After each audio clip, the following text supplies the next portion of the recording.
It is officially winter season for Ohioans. Moment of silence for the 6 months of weather that we have to deal with.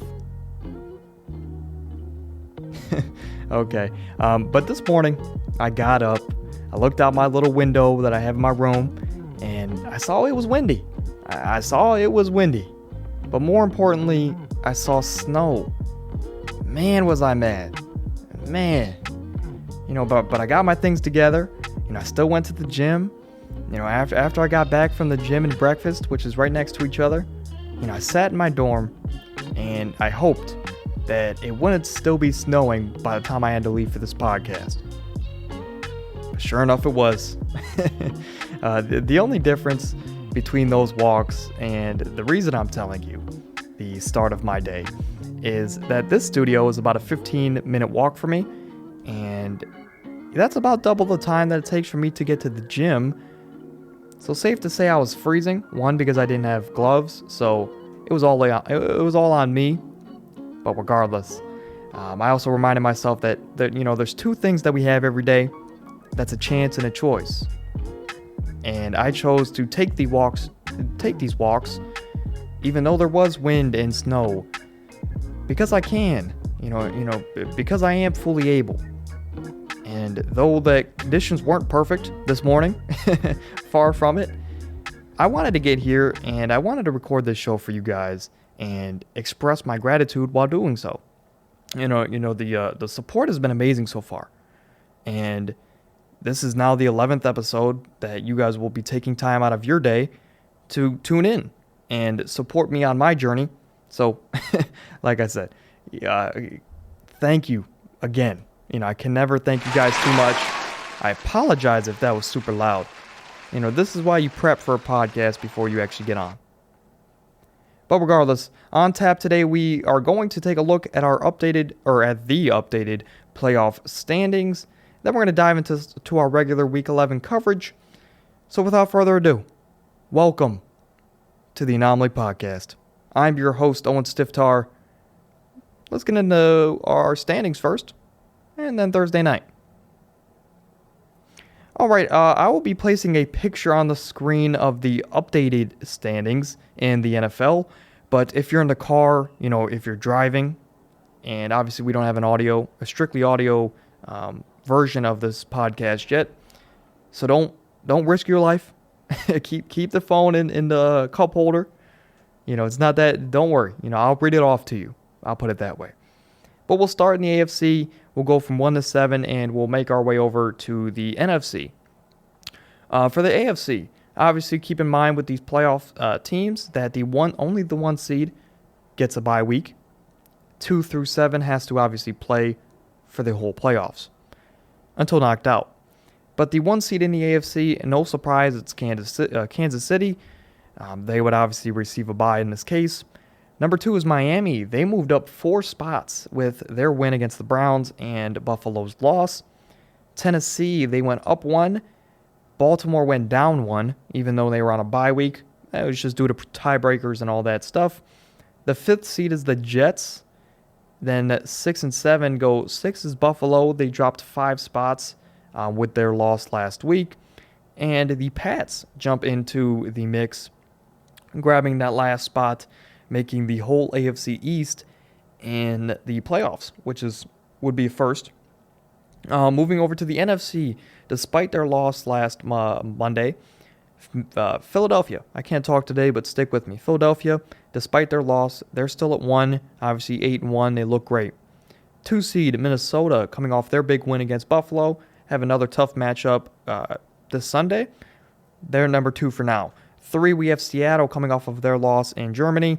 Following right behind them is Tampa with their win in Germany. They still hold on to the lead in the NFC South. But the 5th seed, we have the Giants moving up 1. For the 6th seed, we have Dallas moving down 1 with the Giants win and Dallas's loss last week to Green Bay. And 7, we have the 49ers. We definitely don't have a lot of movement in the NFC. And the AFC, however, tons of it, right? But that's going to do it. We're going to get into Thursday night. Okay, Thursday night. Obviously, this Thursday night we have the 6-3 Tennessee Titans going into Lambeau to take on the 4-6 Green Bay Packers. I'm not sure about the weather conditions for this game. I'm sure that'll come out more so towards game time, and I'm sure there will be snow. If it's snowing in Ohio, it will be snowing in Lambeau. But we'll start with Tennessee. They scored 17 unanswered last week. After going down 10-0 to the Denver Broncos, they scored 17 straight and picked up the win. The biggest plus for them, I would say, is Nick Westbrook-Ikhine. He is a receiver for the Titans, if you're not aware, but he proved that Tennessee does, in fact, carry a wide receiver on their roster. Last week he killed it, though. He had 5 catches, 120 yards, 2 touchdowns, really putting on and taking the load off of Derrick Henry. But Tennessee's offense, overall, they have struggled this year, but Derrick Henry should feast, yet again against the Packers defense that we've talked about it a lot on this podcast. They can't stop the run. They're bottom 3 in the league in doing so. They give up about 140 yards a game. I'm expecting Derrick Henry to probably get 150. Moving over to the home team on Thursday night, we have the Green Bay Packers. Going into last week against Dallas, I said it was a now or next year moment for the Packers last week. And they delivered. Aaron Rodgers and Christian Watson, obviously, they've been struggling to find a consistent receiver over there in Green Bay. They connected for 3 touchdowns last week. And ultimately, that win against Dallas kept their playoff hopes alive in my mind.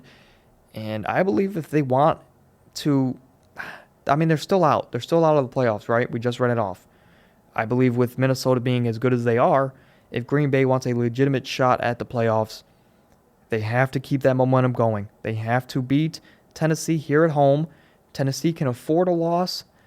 And with just thinking that Green Bay is going to be hungrier for this Thursday night win in Lambeau, I'm going to take Green Bay, man. And that might just start my week off bad. We'll get into it later. Obviously, we had a poor prediction week last week, but we can only go up from there. I'd hope so, at least, right? But moving on to Sunday's games, we're going to start with the 3-7 Chicago Bears and their matchup against the 4-6 Atlanta Falcons. Justin Fields, over the last 2 weeks, he has 325 rushing yards. And he's been drawing comparisons to Michael Vick with these with how he's able to get through everybody on the defensive side of the ball, right? But the biggest question in this game is, can Justin Fields, a Georgia native, go into his hometown's team and put on a show against Michael Vick's former team in the Atlanta Falcons, obviously? But for Atlanta, they had a long week to bounce back from their Thursday night loss against the Panthers, which was a shock to say the least. But there's been legitimate questions bouncing around this team now, and on whether if it's time to give the rookie Desmond Ridder a shot. Obviously, with Marcus Mariota, yeah, they've won 4 games, but it's surprising if they pass the ball more than 10 times in a game. And that's just attempts. I'm not even saying completions. Regardless, they're 4-6. Both of these teams, they make up 2 of the 3 worst passing offenses in the NFL. And the lack of the passing attack from Atlanta and the emergence of Fields puts the Bears over the top in this one. Sorry, I was trying to make a decision on the fly. Coming into these shows, I usually will write down my picks, right? I have this little sheet in front of me. I'll write down the matchups and I'll circle who I like. I had the Bears circled, but for a split second there, I was debating to take the home team. But no, I'm taking the Bears on the road to take down the Falcons. Next up, we're going to have the 8-1 Philadelphia Eagles going into Indy to take on the 4-5-1 Colts. The Colts, we'll start with the home team this time. Their interim head coach, Jeff Saturday, as we know, made his debut last week, and he shocked the world, picking up a win against a a depleted Raiders team, but nonetheless, he picked up a win for this Colts team. And the biggest positive we saw last week from this Colts team, and a big surprise, Jeff Saturday found a way to get the ball in their best player's hands in Jonathan Taylor. I mean, it's a surprise, but it's been due. It's common sense to get your best player the ball. Last week, Jonathan Taylor had about 150 total yards and a touchdown. He looked great. It was definitely his resurfacing for this season. But we know this Colts team to be a running team, from the last couple years when I guess what we can say is starting with Phillip Rivers when Jonathan Taylor was a rookie, all the way until now, we've known them as a running team. And that will have to be their recipe here at home against a Philly team who's coming off of a short week. And if we found one weakness, I can't talk, but stick with me. If we found one weakness in this Philly team with their loss last Monday night, it's that they struggle at times to stop the run. And going up against a team that has a top 5 running back or top 10 running back in the league in Jonathan Taylor, they're going to be in for it. But I believe, they're going to come into this Philly, they're going to come into this game on the road a bit peed off. They're going to come in upset. And after their first loss last week, I believe, even though they're on a short week, they pick up a win here on the road against Jeff Saturday. Next up, we're going to have an AFC East division matchup,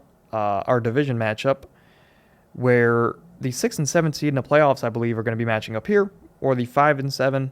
I believe it's 5 and 7. Regardless, these teams met in Week 8 just a couple weeks ago, and the Patriots obviously won 22-17 on the back of not their offense, not their defense, but their kicker. Nick Folk, who is the Patriots kicker, he had 5 field goals in that Week 8 win. But regardless, we'll start with the Jets here. They're coming off of a bye. Last time that the Jets played, they beat the Bills, but unfortunately for the Jets fans and for this part of the season, they're playing the Patriots.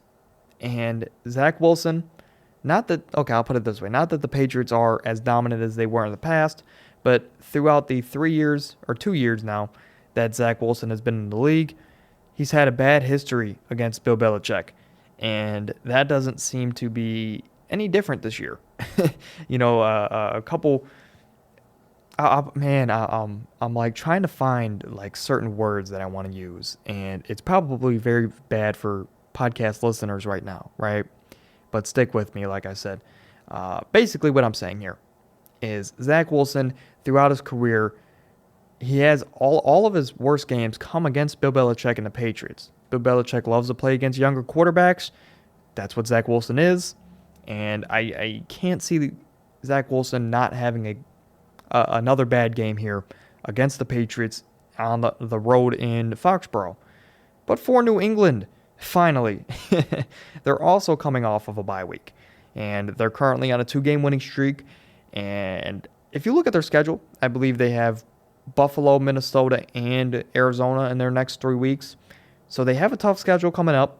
But focusing on this week, nothing's going to shock us. I believe New England's going to run the ball when they want. Their defense is going to be stifling.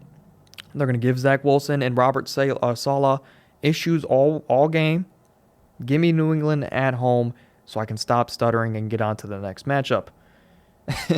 Next up, we're going to have the 5-5 Washington Commanders going into Houston to take on the 7-1 Houston Texans.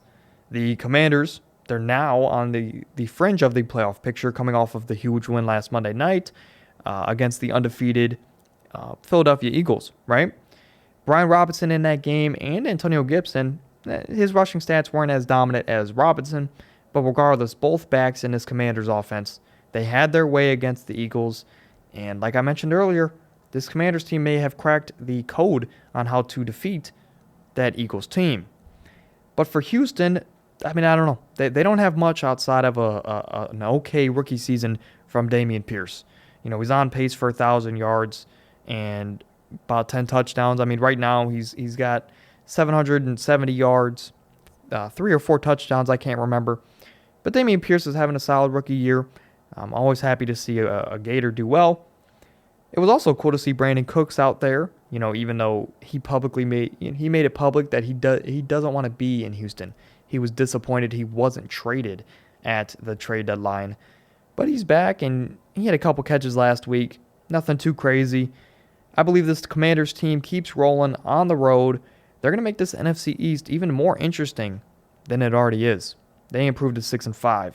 Next up, we're going to have the 3-6 Los Angeles Rams heading into New Orleans to take on the 3-7 New Orleans Saints.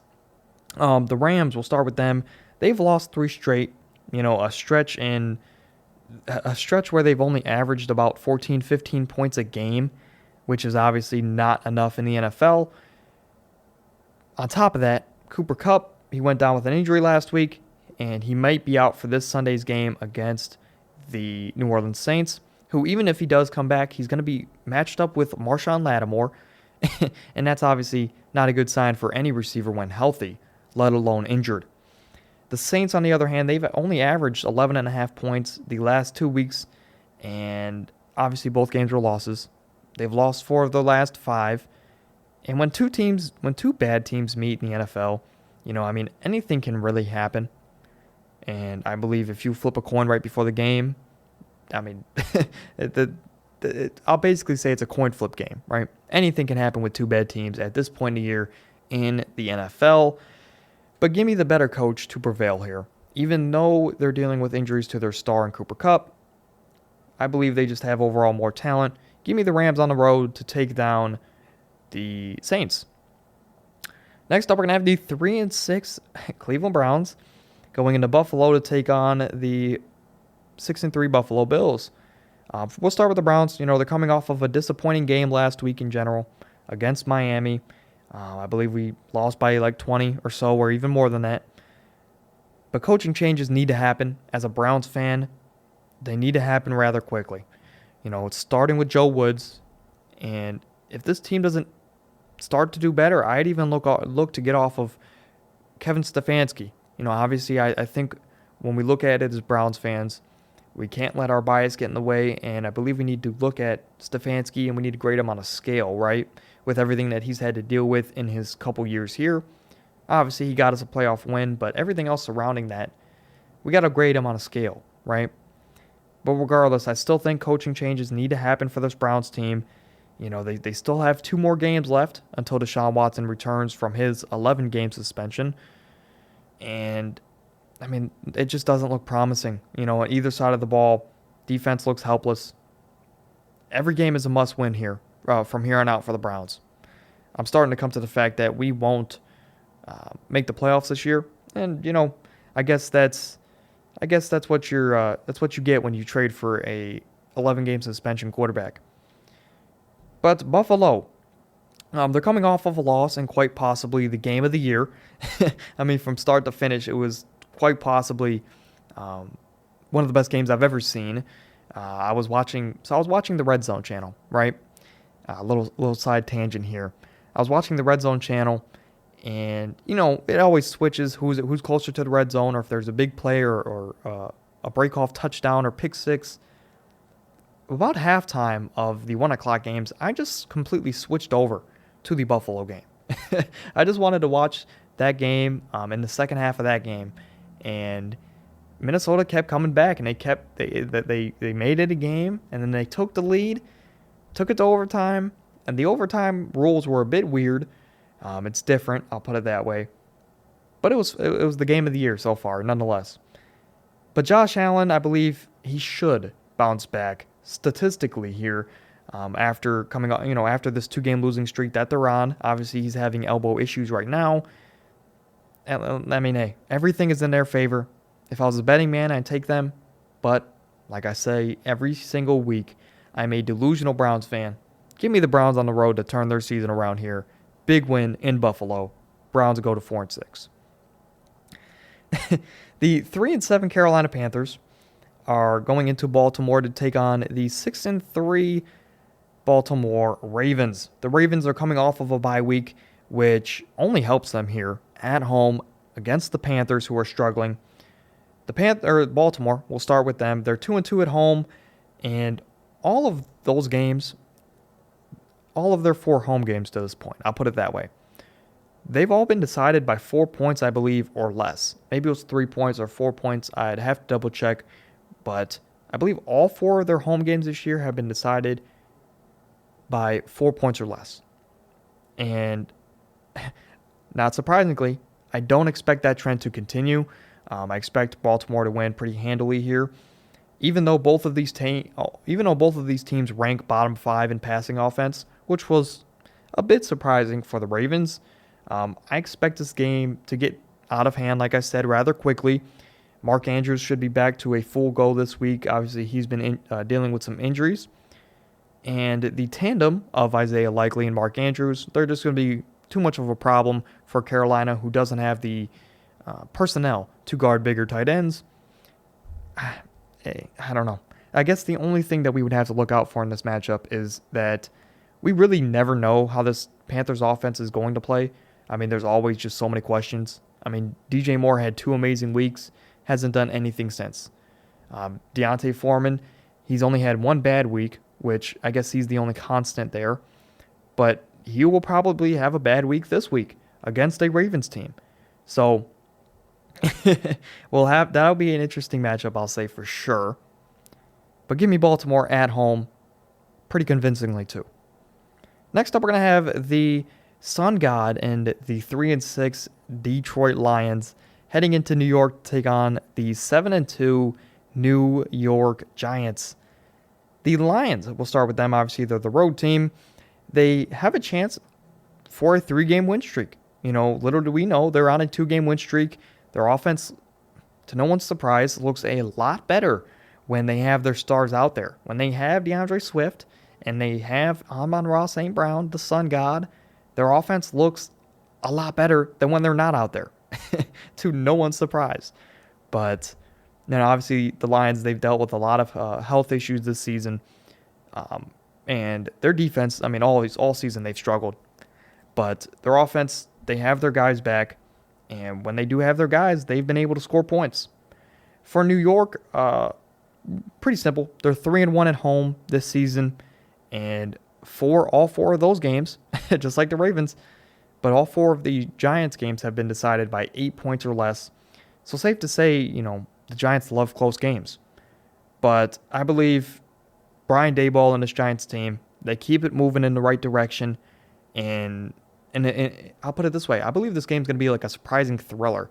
Not game of the year, but I expect both teams to probably put up 30 plus. I expect this game probably to come down to the wire. But saying that the Lions can't stop the run, Saquon Barkley's going to have a huge game. Give me New York at home to improve to 8-2. When's the last time you could say that, Giants fans? But now on to the 4 o'clock games. We're going to have an AFC West matchup with the 2-7 Las Vegas Raiders going into Denver to take on the 3-6 Denver Broncos. These 2 teams are probably the most disappointing teams this season. I would say Denver is the most disappointing, and then probably Las Vegas, excuse me. These are probably, like I said, these are probably the 2 most disappointing teams. For the Raiders side of things, you would think that Josh McDaniels would be out of the door with how they've played this season. But he's been getting constant support each and every week from the Raiders owner. And according to the Raiders owner, he's been doing a fantastic job. I guess a 2-7 record is fantastic for the Vegas Raiders. I guess so. But for the Broncos, on the other hand, they have the number 1 scoring defense in the NFL. So you're probably asking yourself, hey, how are they 3-6? Their offense has been terrible. It's been hard to watch. Hopefully, on a side note, Jerry Jeudy, he left the game early last week. Hopefully he will be back and ready for this game. I'm not too sure Even though if he did return, I'm not too sure it would change the outcome much at all, right? I did some research into this matchup, right? And the Raiders, surprisingly, they've actually won the last 5 games against the Broncos. But I believe in this matchup, Denver can flip the script. Denver's offense should be able to score enough points to help their dominant defense against a terrible Raiders defense. Give me Denver at home to improve to 4-6 and maybe make a run at the playoffs. That would be crazy. But next up, we're going to have probably the game of the week. Obviously, a 4 o'clock primetime game. We have the 6-3 Dallas Cowboys going into Minnesota to take on the 8-1 Vikings. The Cowboys, they're actually favored here on the road against a hot Minnesota team. I believe it's only like 1 point, but still, they're favored on the road. And I'll put it this way, this Minnesota team, like I said, they're red hot, and they have continued to win close games and come back from deficits in late in the games. That's always a good sign for your teams, right? Especially if you're trying to be a contender. But for Kirk Cousins, obviously he was with Washington for a lot of years. He was drafted there behind RG3. In his lifetime, in his career, he is 2-8 against the Dallas Cowboys. And if you're asking, hey, what's the record with Minnesota? With Minnesota, he's 1-2 against Dallas. So he hasn't had a great resume against Dallas throughout his career. I believe he was drafted in 2012. So a 10-year vet, and he's 2-8 in those 10 years. I do believe, however, that the wear and tear that Minnesota Stars have suffered the last couple weeks with Dalvin Cook and Justin Jefferson doing practically everything for these offenses, with the Cowboys defense and how aggressive they are, how great that they've looked throughout the season, I believe everything is in place for this Dallas team to beat this Vikings team on the road. And I guess it wouldn't be an upset because they're favored, but give me Dallas. This seems like a bad matchup for the Vikings. On paper, Zeke's going to be coming back for the Dallas Cowboys, so they're going to have both backs back in the backfield. If Dak Prescott can cut down on his turnovers, give me Dallas on the road. I believe they could probably win this game by 1 or 2 scores. They get up big. Minnesota tries to make a comeback, but they just can't against Dallas on the road. Or Dallas is on the road. Next up, we're going to have an AFC North matchup with the 5-4 Cincinnati Bengals going into Pittsburgh to take on the 3-6 Steelers. The Steelers, we'll start with them. The Steelers, they beat this Bengals team, I believe it was week 1 or week 2 of the NFL season, 23-20. And obviously, with TJ Watt back on the field, they're a completely different team. They're also coming off of a win. We're talking about Pittsburgh here. They're coming off of a 20-10 win, if I'm not mistaken, last week against the Saints. So despite their record being 3-6, they've looked better since Kenny Pickett has stepped in. And that's always a good sign for Pittsburgh and Pittsburgh fans only. Obviously, Browns fans, I don't want them to do good ever. But the Bengals, we'll talk about them. They are coming off of a bye week. Last time that these two teams played, like I said, the Steelers won. And a big part of that is because Joe Burrow threw 4 interceptions. I believe he was sacked 5 or 6 times as well. To no one's surprise, I don't see that happening again here. With the running game behind Joe Mixon and hopefully a cleaner game from Joe Burrow with the interception numbers and the sack numbers, I believe Cincinnati can win this matchup on the road and pick up their first divisional win on the season, which is kind of crazy to think, but yeah, they've lost to Baltimore and obviously Cleveland. Give me Cincy on the road in Pittsburgh.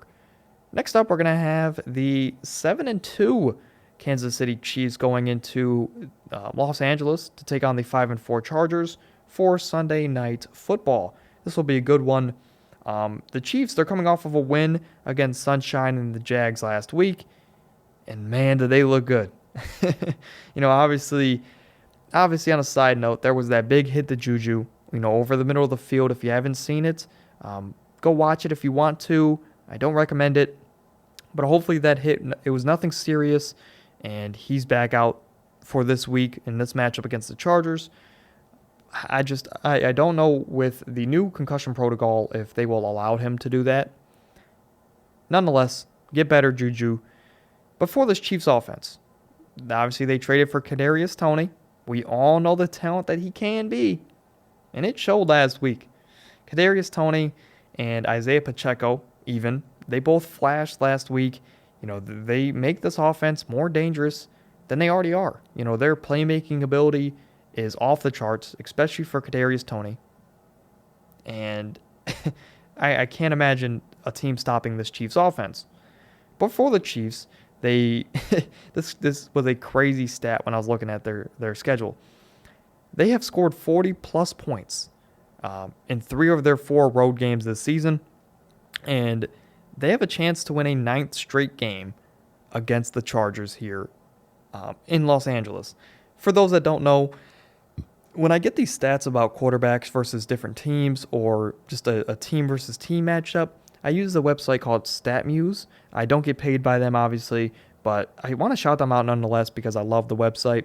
StatMuse is where to go if you want to see Pat Mahomes' record versus Tom Brady or Pat Mahomes' record versus the Patriots. You can see all of those matchups. Pretty cool.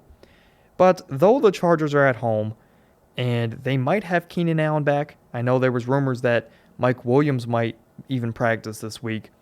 I don't believe it'll matter too much. Give me the Chiefs on the road as they continue to look like the team to beat, not in the AFC, but in the NFL. Give me the Chiefs on the road. For Monday night, we have the 5-4 San Francisco 49ers heading into Arizona to take on the 4-6 Cardinals. The 49ers, they've turned things around this season. They started off the season okay. Obviously, then they had the Trey Lance injury, and Jimmy Garoppolo stepped in. He didn't look great, but now they're 5-4. Picked up a big win last week against the Chargers. And with all of that being said, they're shaping up to be a serious playoff contender. The tag team backfield of Christian McCaffrey and the return of Elijah Mitchell last week. Obviously, they both looked great against the Chargers. Big reason why they won. They rallied late in the fourth quarter as well. But San Francisco, they should continue to grind out a lot of these wins, and especially this one here against Arizona, who at the time I'm recording this on Thursday, they are projected to be without Kyler Murray for this week with a hamstring injury. So get well, Kyler. Obviously you're one of my favorite quarterbacks in the NFL. Can't wait to see him back on the field. But for this matchup, I believe we'll see Colt McCoy. So that's that. I believe self-explanatory with saying that we're having a San Fran team that's rolling against Colt McCoy. Give me the road team. Give me San Fran as they're trying to compete for the division lead. On the screen now, I will be posting up my picks for the week or for my Sunday games. Obviously, don't forget that we took Green Bay for Thursday night and we took San Fran for Monday night. But on the screen here, as you see, we have all my picks. Last week we went 4-10, and I believe this will be the 5th week that we are doing picks. That is by far the worst record that I've had. So like I told you guys last week, by no means do you ever bet on me. I'm just a football fan making some picks. But the last couple weeks, so we had I believe we started the year we were 7-8, and then we had 2 10-week wins or 2 10-week weeks the last 2 weeks, and then we obviously had a 4-win week. So I believe we went 7 wins, 10, 10, and 4. So definitely an outlier last week. But hopefully we can bounce back. I mean, on the season, we've predicted over the last 4 weeks 54% of the games right, which is probably not the greatest, but it's there for you regardless, right?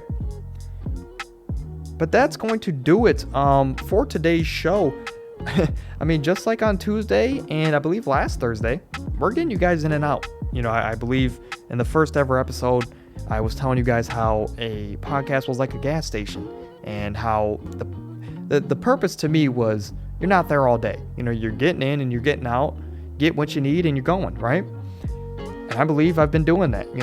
If I can, I would love to get these podcasts all under 40 minutes. I know obviously we had a stretch there where they were all about 50 to 55 and maybe even a little longer than that. That's going to happen sometimes, right? But last couple we've had shorter, 10, 15 minutes shorter. And you guys are obviously taking time out of your day to listen to me, take time out of your day to listen to me ramble about sports, right? So I'm going to do my best to help your day and try and get you guys out of here quick or sooner rather than later, right? But that's going to do it. Like I said, I will see you guys on Tuesday, where it's obviously Thanksgiving week. I obviously have break, so I'm looking forward to that. Good luck to you guys and your fantasy teams this weekend, and good luck to your real life teams as well. Obviously, I hope all of them win. Unless you're facing me, then I hope you score 0. Right? But yes, that's going to do it. I'll see you guys on Tuesday. Peace, love, and hugs. Thanks for all the support. You guys have been amazing. I'll see you guys on Tuesday. I'm out.